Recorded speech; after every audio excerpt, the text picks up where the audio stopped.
Hello everyone. आज का जो हमारा टॉपिक रहेगा बेटे वो है आसन, प्राणायाम, ध्यान और योगी क्रियाओं का परिचय। तो स्टार्ट करते हैं। सबसे पहले हमारा आसन। आसन क्या है? आसन शरीर की एक ऐसी स्थिति होती है जिसको आमतौर पर योग के अभ्यास के साथ जोड़ा जाता है। इसे स्थिर बैठने के मार्ग के रूप में इसको पहचाना गया है। योगाभ्यास के अंतर्गत आसन दो चीज़ों को संदर्भित करता है। वो चीज़ें कौन कौन सी है? दो। सबसे पहले तो वो स्थान जहाँ पर अभ्यासकर्ता बैठता है, और सेकंड है वो मुद्रा जिसमें वह बैठता है। जो आसन होता है, आसन की जो मुद्रा होती है वो एक स्थिर होनी चाहिए। ठीक है, उसमें ध्यानात्मक आसन होते हैं, विश्रात्मक आसन होते हैं, सुधारात्मक आसन होते हैं। ठीक है, तो इसमें इससे भी स्थिर अवस्था होनी चाहिए जिसमें जो अभ्यास करता है वो लंबे समय तक बैठने के लिए आरामदायक हो। योग सूत्र में पतंजलि कहते हैं कि आसन एक ऐसी स्थिति में बैठना है जो दृढ़ है लेकिन लंबे समय तक बैठने के लिए आरामदायक होनी चाहिए। वर्तमान समय में आसन को शरीर के लचीलेपन और जीवन शक्ति सुधार के लिए विभिन्न मुद्राओं के लिए उपयोगी किया जाता है, जिसमें विस्तारित अवधि के लिए ध्यान में बैठे रहने की क्षमता को विकसित करने का लक्ष्य रखा जाता है। ठीक है, तो जितनी लंबे समय तक आप अच्छा आसन करोगे, अच्छा ध्यान लगाओगे, आपकी जो कंसंट्रेशन पावर उतनी ही ज़्यादा अच्छी इम्प्रूव होगी। आसन को व्यापक रूप से योगासन या योग मुद्रा के रूप में जाना जाता है। तो आसन को निम्नलिखित किस्मों को वर्गीकृत किया गया है। आसन को 3 प्रकार से वर्गीकृत किया गया है। सबसे पहला हमारा ध्यानात्मक आसन, जिसमें हम अपने जो हमारी कंसंट्रेशन पावर होती है उसको क्रिएट करते हैं। ये पालथी मारकर बैठने वाले आसन होते हैं। चौकड़ी लगाकर जो हम बैठते हैं वो आसन होते हैं जो आपको लंबे समय तक सीधे और आराम से बैठने की अनुमति देते हैं। आपके शरीर के किसी भी हिस्से को हिलाए बिना ध्यान के लिए एक स्थिर आसन प्रदान करते हैं। यह महत्वपूर्ण है अगर आप ध्यान या प्राणायाम का अभ्यास कर रहे हैं तो आपको एक स्थिर अवस्था में बैठना आवश्यक है। ये आसन एकाग्र शक्ति को बढ़ाते हैं और ध्यान में मदद करते हैं। इन आसनों का अभ्यास शांतिपूर्ण वातावरण में किया जाना चाहिए। पद्मासन, सिद्धासन, स्वास्तिक आसन, वज्रासन, सुखासन आदि ध्यान आसन के उदाहरण होते हैं। विश्रात्मक आसन। विश्राम के लिए इन आसन इस तरह से आसन बनाए गए हैं कि किसी भी मांसपेशियों को संकुचित करने की आवश्यकता नहीं है। मीन्स कोई भी मांसपेशियाँ खिंचाव की स्थिति में नहीं होती है, बिल्कुल आराम की स्थिति में होते हैं। ये आसन शारीरिक और मानसिक थकान को दूर करने में हमारी हेल्प करते हैं, मदद करते हैं। वे हमारे शरीर और मन को विश्राम प्रदान करते हैं। शशंकासन, शवासन, मकरासन आदि विश्रात्मक आसनों के उदाहरण होते हैं। थर्ड हमारा सुधारात्मक आसन। सुधारात्मक आसन जैसे बेटे हमारे शरीर में कोई भी विकार उत्पन्न हो जाता है, कुबड़पन आ जाता है या कुछ भी ऐसी शारीरिक विकार का हम शिकार हो जाते हैं, तो उन दोषों को ठीक करने के लिए सुधारात्मक आसन होते हैं। ये आसन शरीर में मुद्रा संबंधी दोषों को सुधारते हैं, विभिन्न प्रणालियों के दोषों को ठीक करते हैं, मांसपेशियों की क्षमता को सुधारते हैं और सही मानसिक रवैये को पैदा करते हैं। इस समूह में आसनों की संख्या सबसे अधिक होती है। शीर्षासन, सर्वांगासन, शलभासन, भुजंगासन, मयूरासन, पश्चिमोत्तासन आदि सुधारात्मक आसनों के उदाहरण होते हैं। आसन के बाद आता है हमारा प्राणायाम। प्राणायाम क्या होता है? प्राणायाम जो हमारी रेस्पिरेटरी सिस्टम होता है उनमें सुधार के ऐसे आसन होते हैं। प्राणायाम एक संस्कृत का शब्द होता है जिसमें वैकल्पिक रूप से प्राण का विस्तार या नियंत्रण कहा जाता है। मीन्स अपने श्वसन पर नियंत्रण। यह शब्द 2 शब्दों से बना हुआ है। प्राण का अर्थ होता है जीवन शक्ति और आयाम का अर्थ होता है उन पर नियंत्रण। प्राण जो हमारे प्राण हैं उन पर नियंत्रण। पतंजलि ने योग सूत्र को अपने पाठ में प्राणायाम को जागरूक के उच्चतर स्तर को प्राप्त करने के लिए साधन के रूप में उल्लेख किया है। प्राणायाम श्वसन या सांस लेने के आयामों से संबंधित है। यह श्वास अभ्यास को संदर्भित करते हैं जो विश्राम, एकाग्रता और ध्यान के लिए उपयोगी किया जाता है। तो प्राणायाम के लाभ कौन कौन से जो प्रकार हैं कौन कौन से हैं? तो सबसे पहला हमारा अनुलोम विलोम। अनुलोम विलोम क्या होता है? जो हमारे नाक के अंदर जो 2 छिद्र होते हैं जिनको नासिकाएं बोलते हैं, उनके द्वारा बारी बारी से श्वास लेने के रूप में भी इसको जाना जाता है। एक बार उस नासिका से सांस लेना, फिर दूसरी नासिका से श्वास को छोड़ना, फिर दूसरी नासिका से श्वास को लेना और फिर पहले वाली नासिका से हमारी श्वास को बाहर छोड़ना। इसको कंट्रोल करने के लिए अंगूठे और उंगली का प्रयोग किया जाता है। क्लियर है? इस प्रकार से सबसे पहले हमारा अनुलोम विलोम। अनुलोम विलोम कैसे करना है, आप इसका जो प्रोसीजर होती है वो देख लीजिए। सबसे पहले इस उंगली का और इस अंगूठे का प्रयोग करना है, ठीक है। चाहे आप डबल उंगली का भी प्रयोग कर सकते हो। सबसे पहले एक नासिका के द्वारा अपना सांस अंदर लेना है।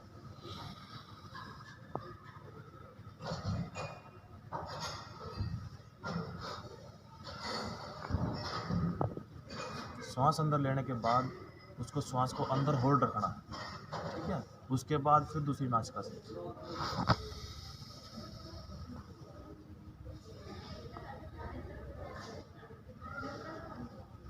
इस प्रकार आपने अनुलोम विलोम करना।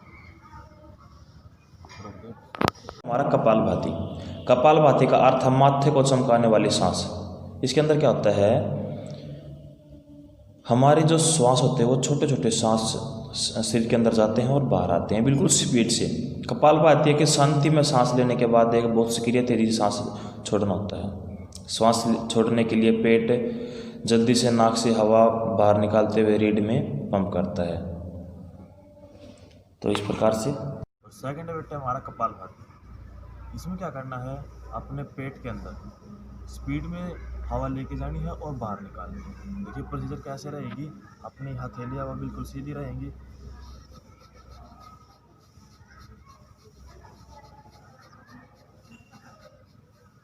इस प्रकार से ये हमारा भ्रमरी प्राणायाम। भ्रमरी प्राणायाम में क्या होता है, हमारे शरीर के जो मस्तिष्क के अंदर एक वाइब्रेशन पैदा होती है जो हमारी मानसिक जो थकावट है उसको दूर करते हैं और एकाग्रता करने में हमारी हेल्प करते हैं। भ्रमरी प्राणायाम श्वसन तकनीक का नाम भ्रमरी नामक काले भारतीय मधुमक्खी से लिया गया है। या फिर आप एग्जाम्पल के तौर पर ये भी लगा लो, जिस प्रकार एक फूल के ऊपर भंवरा गूंजता है वैसी ही वाइब्रेशन हमारे मस्तिष्क के अंदर होती है। इसे सांस छोड़ने की प्रक्रिया गले से निकलने वाली ध्वनि के साथ मिला दी जाती है। भ्रमरी प्राणायाम मन को तुरंत शांत करने में प्रभावी है। यह उत्तेजित मन को हताशा या चिंता से मुक्त करने और गुस्से से काफ़ी हद तक छुटकारा पाने के लिए सबसे अच्छा सांस लेने वाले व्यायामों में से एक होती है।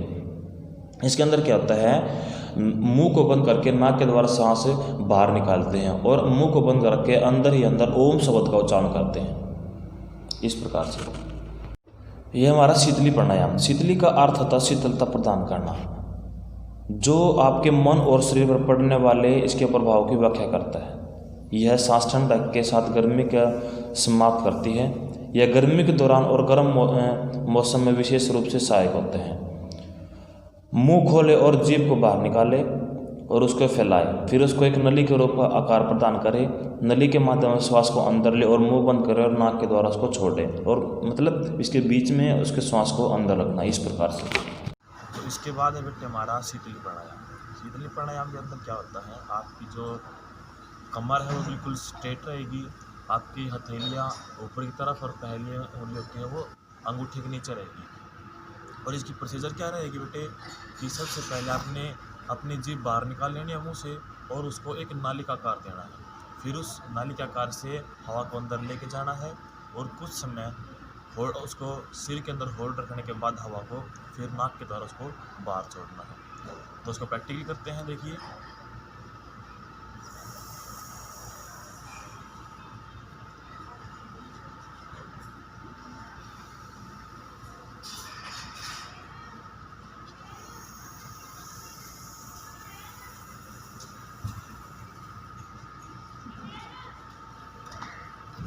तो इस प्रकार से आपने शीतली प्राणायाम कर। शीतकारी प्राणायाम। शीतकारी प्राणायाम एक सांस लेने का व्यायाम है जो मन और शरीर को शांत करता है। यह शब्द संस्कृत से आया जिसके शीतकारी का अर्थ होता है धीरे धीरे पीना, तथा प्राण जिसका अर्थ होता है जीवन शक्ति, और आयाम जिसका अर्थ होता है विस्तार। अभ्यास के लिए बंद दांतों के साथ मुंह के अंदर सांस लीजिए और नाक उसको थोड़ी देर होल्ड रखिए शरीर के अंदर और फिर थोड़ा सा उसको नाक के द्वारा उसको बाहर निकाल दीजिए। इस प्रकार से इसके बाद है हमारा शीतकारी प्राणायाम। शीतकारी प्राणायाम के अंदर क्या होता है आपने जो श्वास लेना है वो दांत बंद करके लेना है, मीन्स होंठ खुले होने चाहिए और दांत आपस में बंद होने चाहिए। तो कैसे करते हैं इसको? बिल्कुल आपकी पहले वाली पोजीशन रहेगी, हथेलियाँ ऊपर की तरफ, पहले उंगली होती है वो अंगूठे के नीचे, और जो कमर है बिल्कुल बिल्कुल स्ट्रेट रहेगी। ठीक है, तो प्रोसीजर कैसे है?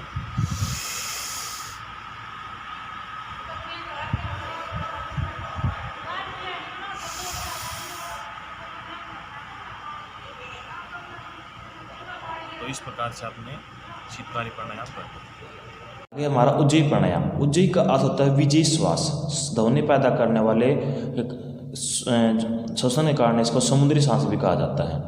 गले पर ध्यान केंद्रित करें। कल्पना कीजिए कि आप गले के माध्यम से सांस ले रहे हैं और सांस छोड़ रहे हैं। सांस छोड़ने और सांस लेने पर गले को थोड़ा सिकोड़ना शुरू करें। श्वास धीमी, शिथिल और गहरी रखें। सांस और आवाज़ पर ध्यान केंद्रित करें।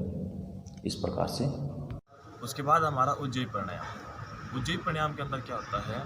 आपने श्वास अंदर लेना है और बाहर छोड़ना है गले के माध्यम से, और गला होना चाहिए हमारे सिकुड़ा हुआ होना चाहिए अपना गला। ठीक है, तो पहले वाली पोजीशन रहेगी हमारी सेम पोजीशन।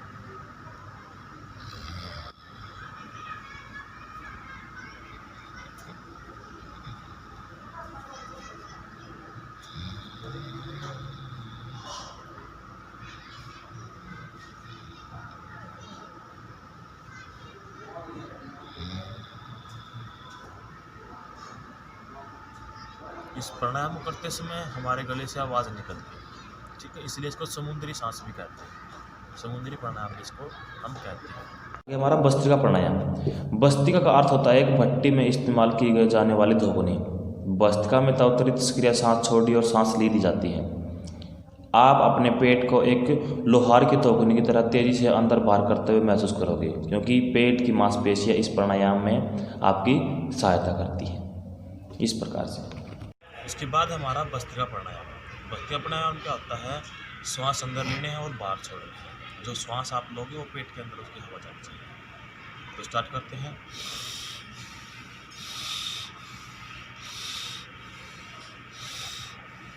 अगर कोई स्वस्थ व्यक्ति है तो वो स्पीड से भी इसको कर सकता है। देखिए,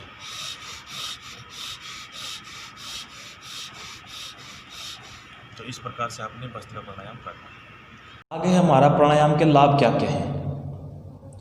पहला, हमारा प्राणायाम श्वास को नियंत्रित करने में मदद करता है और श्वसन क्षमता सुधरती है और अधिक गहरी हो जाती है, क्योंकि जितना लंबा हमारा श्वास होगा हम उतनी ही देर से थकावट को महसूस करेंगे। सेकंड, हमारा यह रक्त तथा मस्तिष्क को अधिक ऑक्सीजन प्रदान करने में सहायता करती है। यह रक्त प्रवाह सुधारने में सहायता करती है और हृदय गति को नियमित करता है। यह पाचन प्रणाली को सुधारने में सहायता करता है। यह जिगर, अग्नाशय और अमाशय की मांसपेशियों को मजबूत बनाता है। और यह खेल कूद में एकाग्रता बनाने में सहायता करता है। कोई भी खेल हुआ उसमें अपने ध्यान को एकीकृत करने के लिए बहुत ही इम्पोर्टेंट पॉइंट है ये कि हमारा ध्यान एक जगह कंट्रोल में होना चाहिए। आगे है हमारा ध्यान। ध्यान की कुछ डेफिनेशन होती हैं, वह है पतंजलि के अनुसार, जैसे ध्यान मन चित्त की एकाग्रता है। ध्यान एकाग्रता का उत्तम रूप ध्यान योग के 8 अंगों में से एक है। ध्यान का अभ्यास करने का, जैसे 8 अंग ना, यम, नियम, प्रत्याहार, प्राणायाम जो भी है, उसमें 8 अंगों में से एक है ध्यान। ध्यान का अभ्यास करने का अर्थ है मस्तिष्क को धीरे धीरे सौम्य भाव में स्थिर रहने का प्रशिक्षण देना। यह मस्तिष्क का शेष सभी वस्तुओं को हटाकर एक ही वस्तु पर फोकस करने में हमारी हेल्प करता है। समाज के सभी चीज़ों से, वस्तुओं से ध्यान हटाकर एक जगह फोकस करने में हमारी हेल्प करता है। ध्यान शरीर तथा आत्मा में समन्वय कार्य करता है, मीन्स कम्बिनेशन कार्य करता है शरीर और आत्मा के। यह दबाव को कम करता है और आपके शरीर को विश्राम प्रदान करता है। ध्यान के दौरान व्यक्ति अपनी एकाग्रता को केंद्रित करता है और मन में आने वाले व्यर्थ विचारों को हटाता है। इस प्रक्रिया से भावनात्मक, बौद्धिक और आध्यात्मिक स्वास्थ्य में वृद्धि होती है। शारीरिक रूप से ध्यान शरीर पर ऊर्जा तथा एवं कार्य को असर को बढ़ाकर सकारात्मक प्रभाव डालता है। ध्यान के दौरान रस क्रिया एवं हृदय गति कम हो जाती है, जिससे हृदय पर दबाव कम पड़ता है। आगे है बेटे इम्पोर्टेंस ऑफ मेडिटेशन। ध्यान का महत्व। ध्यान का क्या क्या महत्व है। वर्तमान जीवन तनाव से भरा हुआ है जो हमारे रोजमर्रा कार्य पर असर डालता है। ध्यान हमारी स्नायु तंत्रिका प्रणाली को प्रभावित करके तनाव को कम करने में हेल्प करता है। नियमित ध्यान तनाव को कम करने में सहायता करता है और नींद की गुणवत्ता को बढ़ाता है। आज का समय ऐसा है, इतनी टेंशन इतनी ज़्यादा होती है कि इंसान वो एक अच्छी नींद नहीं ले पाता है। तो आप ध्यानात्मक आसनों का व्यायाम को करके आप अपनी नींद की गुणवत्ता को बढ़ा सकते हैं। ध्यान गुस्से पर काबू रखने में सहायता करता है। बढ़ी हुई एकाग्रता भी ध्यान का एक सुप्रभाव है। ऐसा माना जाता है कि ध्यान रोग प्रतिरोधक क्षमता को बढ़ाता है और इस प्रकार रक्तचाप को काबू में रखने तथा रक्त कोलेस्ट्रॉल को कम करने में सहायता करता है। ध्यान के प्रभाव के लिए हुए अध्ययनों से पता चलता है कि नियमित रूप से ध्यान करने से आयु का बढ़ना धीमा हो जाता है, कि जल्दी वृद्धिपन नहीं आता। ध्यान करने वाले व्यक्ति कम तनावग्रस्त और सेहतमंद रहते हैं। उनमें जीवन के प्रति अधिक सकारात्मक दृष्टि होती है। उसके बाद हमारा यौगिक क्रियाएं। यौगिक क्रिया होती है हमारे जो आंतरिक अंग हैं उनको साफ करने के व्यायाम, उनकी साफ करने की क्रियाएं, तो उनके बारे में पढ़ेंगे। देखिए, सबसे पहले हमारा यौगिक क्रिया व्यक्ति को शरीर के आंतरिक भागों को साफ करने में मदद करती हैं। क्रियाओं को शुद्धिकरण तकनीक भी कहा जाता है। विभिन्न यौगिक क्रियाओं का वर्णन इस प्रकार है। सबसे पहले नेति क्रिया। नेति क्रिया क्या होती है? जिस प्रकार इस आपके डायग्राम में दिया गया है कि एक प्लास्टिक की या फिर स्टील की एक लोटेकार की एक पानी अंदर डालने की एक साधन होता है। उसके द्वारा क्या होता है, एक नासिका द्वारा श्वास को जो पानी को अंदर लिया जाता है और दूसरी नासिका के द्वारा उसको बाहर छोड़ा जाता है। ठीक है, तो यह नासिका मार्ग को साफ करने और शुद्ध करने की एक क्रिया होती है जिसमें जल नीति और सूत्र नीति शामिल होती है। जल नीति के अंदर आपको यह देखने को मिलेगा कि पानी एक श्वास नासिका के द्वारा अंदर जा रहा है और दूसरी नासिका के द्वारा बाहर आ रहा है। और सूत्र नीति के अंदर क्या होता है, एक रबड़ की पाइप होती है पतली सी, या फिर आप धागा लगा लो, उसको नाक के द्वारा अंदर डाल के और मुंह के द्वारा बाहर निकाल के फिर उसको अंदर बाहर किया जाता है, उसको बोलते हैं सूत्र नीति। ठीक है बेटा। एंड नेक्स्ट इज धोती। धोती क्रिया क्या होती है, एक मखमला कपड़ा होता है, उसके अंदर क्या होता है, वो बिल्कुल प्योर कपड़ा माना जाता है। उसको हमारे मुंह के द्वारा पेट के अंदर डाला जाता है, जो हमारे ओएसोफेगस आहार नली है उसके द्वारा पेट के अंदर डाला जाता है और फिर उसको बाहर निकाल दिया जाता है। ठीक है, उससे पहले उसको थोड़ा गीला किया जाता है। फिर उसमें क्या होगा, जो भी हमारे शरीर में अंदर वैध पदार्थ या फिर हानिकारक पदार्थ होते हैं, विषैले पदार्थ होते हैं, वो उस कपड़े को लग कर शरीर से बाहर आ जाते हैं। यह आहार नली की सफाई करने की एक ढंग होता है। Next is Nooli. यह क्या होता है, पेट के अंगों की मालिश करने की क्रिया है बेटा। ठीक है, पेट के अंगों की मालिश इसके अंतर्गत की जाती है। यह आमाशय के अंगों की मालिश एवं सशक्तिकरण करने का एक ढंग होता है। उसके बाद है बस्ती। यह बड़ी आंत को धोने व सुदृढ़ बनाने की तकनीक है। इसके अंदर क्या होती है, इसकी प्रोसेस मैं आपको बताता हूँ बेटा, कि इंसान अपने जो उसके घुटनों तक पानी होगा और साफ पानी होना चाहिए, उसको जो हमारा मान लीजिए हम उस पानी के अंदर बैठ जाते हैं, ठीक है, और जो हमारा मल द्वार होता है, ठीक है, जिससे हम वैध पदार्थ को बाहर निकालते हैं, उसके द्वारा पानी को अंदर लेके आ जाता है और उसको बाहर निकाला जाता है। इससे हमारी लार्ज इंटेस्टाइन होती है जो उसको सुदृढ़ बनाने की यह एक तकनीक है। कपालभाति क्या होती है, मस्तिष्क के अगर भाग को शुद्धिकरण के लिए एक श्वसन तकनीक है। उसके बाद है त्राटक क्या होता है, एक बिंदु पर गहन अध्ययन करना, उस बिंदु के ऊपर संसार की सभी वस्तुओं से ध्यान हटाकर केवल एक बिंदु के ऊपर ध्यान लगाना, उसको बोलते हैं त्राटक। यह एक बिंदु पर गहन ध्यान लगाने की प्रक्रिया जिसमें एकाग्रता की शक्ति को बढ़ाया जाता है।